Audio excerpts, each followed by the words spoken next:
chief guest of this convocation, Dr. Thimappa Hegde, the Honorable Pro-Visitor, Dr. M.C. Sudhakar. How do we repay to what your parents have done for you? One thing is very certain, we cannot do for our parents what they have done for us. Because life keeps you so busy. I told you life is going to be more difficult. And there will always be a feeling that I have not been able to do for my parents what they did for me. But this is my message for you. If you can live your life in such a way that others are able to say, so blessed your parents are that they have a daughter or a son like you, you fulfill Pitrarina. That is the first debt. The second debt is called Lokarina. My debt to the community.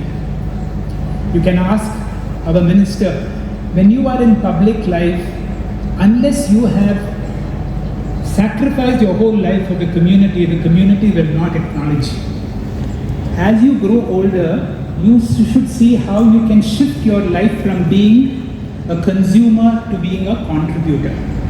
And again, in our context, they say how to work, and the work is to be like a karma yogi. And what is the secret of a karma yogi? Whatever work I have to do it as I'm doing it for God, Ishwara Arpana.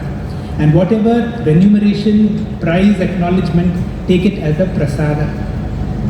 Jesus had said this, and remember, whatsoever you do to the least of my brothers, that you do unto me. Whatsoever you do to the least of my sisters, when you serve the community, you will see the poorest of the poor cannot ever repay you. But whenever you serve the poorest of the poor, your service is reaching God.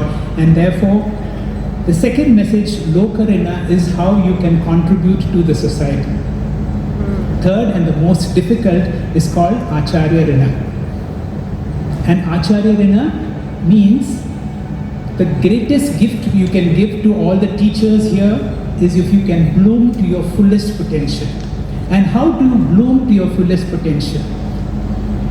What is that block that prevents you from growing to your fullest?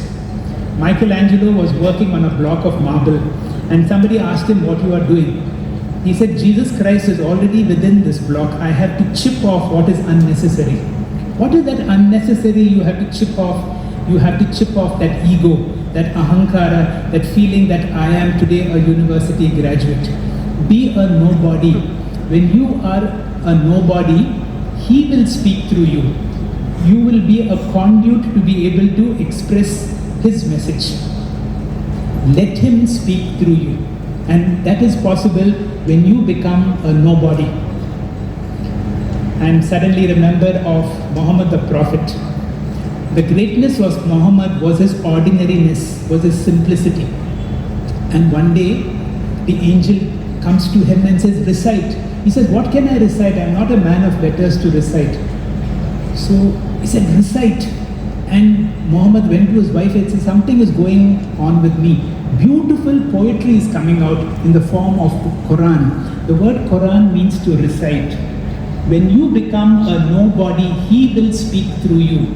The biggest problem is my ego. If I am not there, if I become a conduit, He will speak, and let me be a conduit to serve the community.